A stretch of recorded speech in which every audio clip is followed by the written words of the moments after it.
Et j'appelle Régis Clincard,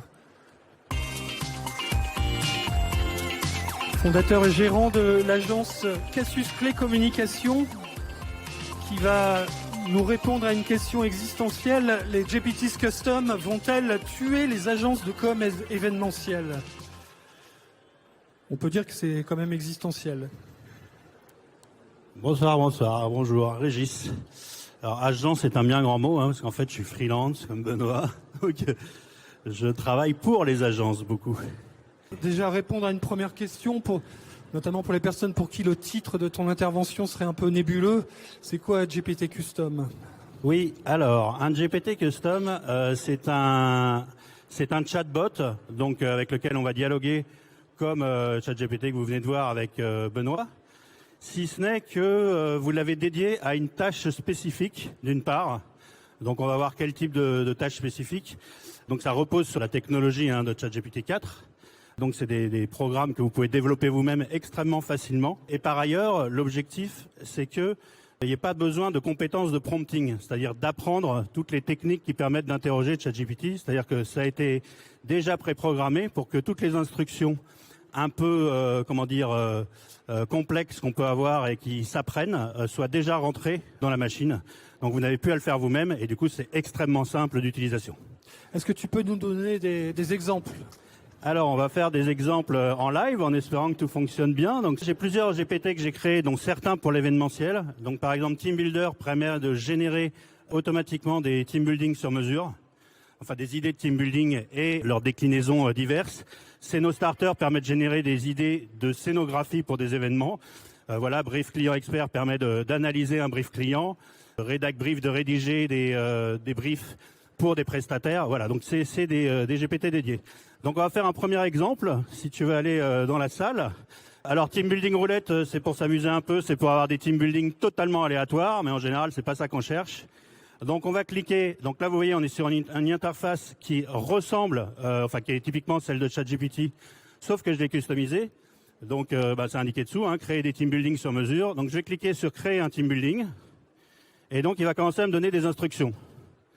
Ces instructions, c'est moi qui les ai programmées dans le GPT en question pour que il me sorte ce qu'on voit là. Donc il va me poser plusieurs questions. Quel type de team building je souhaite organiser? Donc on va prendre une proposition dans la salle. Un team building comment? Sportif, créatif, qui fait appel à l'adresse, à la réflexion, à la résolution d'énigmes. On peut, si quelqu'un a une proposition. Un team building sportif? Alors sportif, il va se dérouler où? En intérieur, en extérieur, dans un lieu précis? En intérieur. Alors sportif en intérieur, combien de personnes participent? 100. Pardon? 100. 100. Big Okay. team. Alors attendez, je vais mettre sportif en intérieur.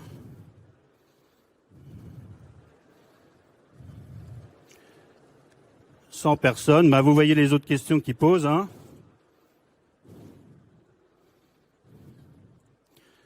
2 heures, j'ai entendu.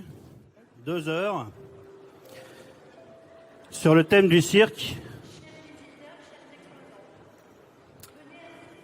Est-ce que tu peux rajouter avec des nuisances sonores?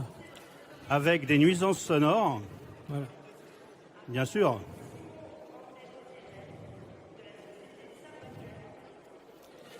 Est-ce que vous souhaitez une tonalité plutôt business, décontractée, sérieuse, ludique, festive, autre chose? Festif. Festif. Allez. Allez, puis on va le lancer. Ouais. Donc voilà, donc là j'ai mis vraiment les instructions qu'il m'a demandées, d'accord? Est-ce que vous voulez indiquer un secteur d'activité particulier? Votre client il fait quoi? BTP. Secteur BTP, très bien. BTP, voilà. Donc j'espère qu'il n'y a pas trop de fautes dedans, ça a l'air d'aller. Je lance, et donc il va faire des propositions. Donc il va faire 10 propositions.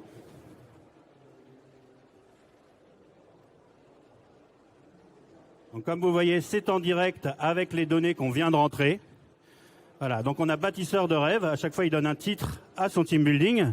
Donc vous voyez qu'il reprend le thème du BTP. Voilà, les équipes s'affrontent dans une série d'ateliers circassiens adaptés, jonglage, acrobatie, etc. Objectif, fusionner les compétences de construction avec l'art du cirque. Le cirque silencieux, alors ça c'est parce qu'on a raconté notre histoire de nuisance sonore évidemment. Voilà, voltige et sécurité, le défi équilibriste. Donc il va proposer plein de team building qui reprennent les données qu'on vient de lui donner. Et comme vous voyez, je n'ai donné que les données d'entrée, celles que vous m'avez fournies vous-même. Voilà, donc il va en proposer 10. On va le laisser aller jusqu'au bout. S'il y en a une qui vous plaît en particulier, n'hésitez pas parce qu'on va lui demander de le développer.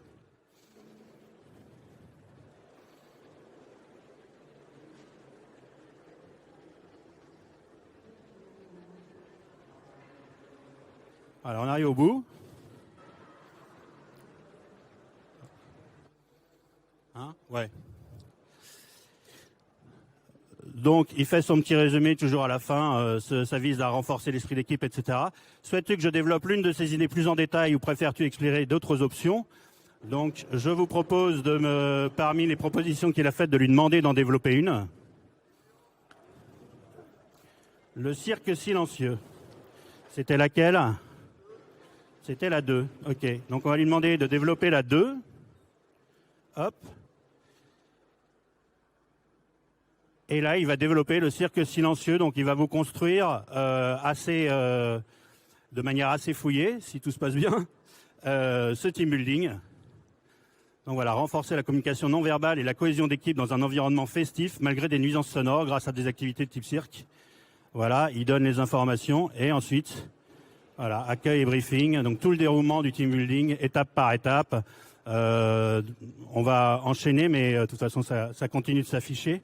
Mais comme vous le voyez, il va vous détailler l'ensemble des étapes et normalement le matériel dont vous allez avoir besoin, les équipes, éventuellement la rotation d'équipes si on fait des sous-groupes, etc. Donc voilà. Donc là, ça pose une question fondamentale parce que là, on vient de voir l'outil qui bossait à ta place ou qui bosse à la place de l'agence. Donc est-ce que tout ça, c'est une menace ou une opportunité pour les agences ? Alors en premier lieu, c'est évidemment une opportunité puisque les agences peuvent utiliser ce type d'outils pour trouver des idées. Et après, il y a ce que disait Benoît, c'est-à-dire l'intelligence événementielle, c'est-à-dire votre savoir-faire, votre expérience qui va vous permettre de choisir quelle idée développer, de voir si éventuellement il y a des erreurs, des choses à compléter, de le réécrire si besoin. Donc il y a tout ça qui va jouer, mais globalement, vous voyez, ça fournit quand même plein d'idées déjà. Donc évidemment, ça permet d'aller plus vite, ça permet de trouver de nouvelles idées sur des choses un peu étonnante. Là, on a parlé des nuisances sonores et de cirque. Il a proposé un cirque silencieux. Donc, il tient vraiment compte d'instructions très précises, en fait. Évidemment, c'est accessible à nous, aux freelances et aux agences pour proposer ça à des clients. Mais c'est GPT, et là, on parle de GPT, mais évidemment, toutes les autres intelligences artificielles vont proposer le même genre de service tôt ou tard. Il y en a déjà sur po.com. Donc, l'idée, c'est que ça va se démocratiser et il va y en avoir beaucoup. Les annonceurs, évidemment, peuvent eux aussi utiliser ces GPT pour faire un certain nombre de tâches. Et donc, comme là, on a transféré une partie de notre expertise humaine que moi j'ai mise évidemment dans ce GPT et une facilité d'utilisation, puisque comme vous avez vu, vous avez juste à répondre aux questions basiques et ça vous sort en fait des propositions. Ben, évidemment, les annonceurs peuvent les utiliser aussi et se substituer sur un certain nombre de tâches à nous-mêmes.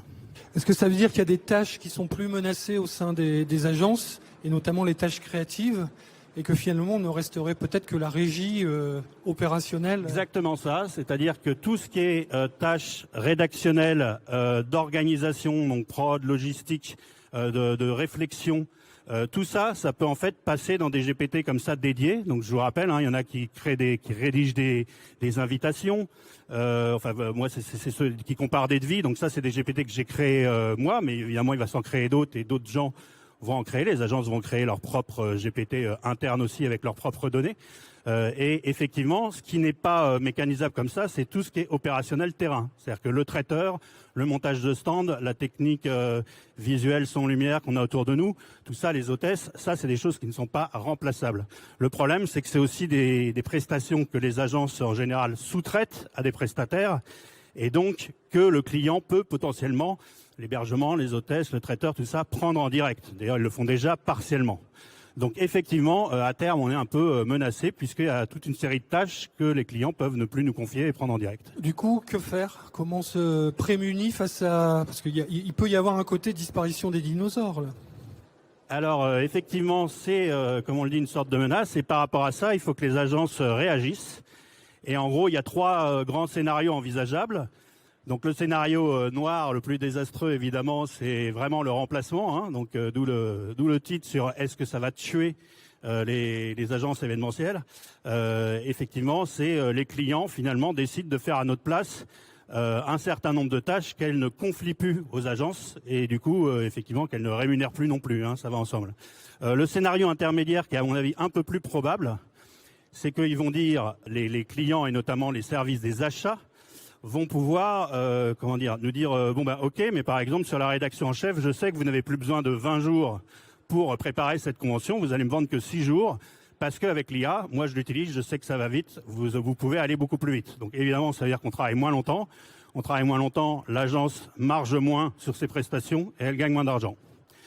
Et après, le scénario rose, un peu mode warrior des agences qui réagissent, c'est de se dire comment on fait pour lutter contre ça. En fait, comme on fait déjà pour plein d'autres choses, c'est-à-dire de démontrer qu'avec ou sans intelligence artificielle, nous, agences, on reste meilleur, on reste plus expert que les clients et en fait, en utilisant les mêmes outils, on continue de faire des choses plus intéressantes, plus fouillées, plus expertes que ce qu'ils savent faire eux-mêmes. Et donc pour ça, évidemment, il faut deux choses. Il faut d'une part se former, parce que évidemment les clients vont se former, ils se forment déjà. Hein. Moi j'ai formé des gens chez BNP Paribas par exemple, leur service de communication. Donc forcément ce transfert d'expérience, il se fait, il va s'accélérer au fur et à mesure. Donc, en fait, il faut qu'on se forme pour être encore meilleur que nos clients, d'une part. Et puis, le deuxième point, c'est qu'il va falloir de plus en plus vendre un résultat, justement, et pas du temps passé. Puisque si on est attaqué sur le temps passé avec des clients qui nous disent en fait, ça va beaucoup plus vite, ne me vendez pas tant de jours hommes, il faut arrêter de vendre du jour homme. Et donc, il faut que les agences vendent un résultat et dire voilà ce qu'on est capable de faire et pas combien de temps ça prend. Est-ce que c'est complètement réaliste ton dernier scénario un peu plus optimiste? Alors ça, c'est se former sérieusement. Je pense que les agences peuvent le faire, doivent le faire. Hein. Donc il y a pas mal de formations sur l'IA dédiées à l'événementiel maintenant. Enfin non, il y en a pas mal d'ailleurs. En gros, il y en a trois principales plus celle de Brandsonic, mais il y a Benoît qui passait avant moi et Agathe qui passe tout à l'heure qui propose une formation. Il y a Stéphane Mira qui est là aussi. Il y a moi-même. Voilà. Donc on propose des formations à l'IA pour les agences d'événements. Et puis le deuxième point, c'est que les agences se disciplinent, en tout cas les grosses, en se disant plutôt que se dire on va être moins cher que les concurrents pour gagner l'appel d'offres, auquel cas ça va tirer tout le monde vers le bas, de défendre le résultat et pas le temps passé. Et ça, très clairement, ça va être la condition la plus difficile.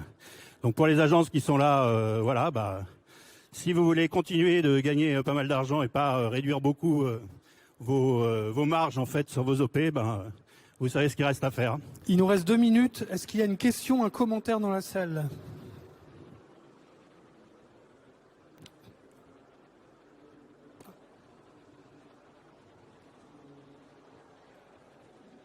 On a vu que tu avais sorti plusieurs types de GPT. C'est quoi les prochains? C'est quoi les prochaines idées de développement?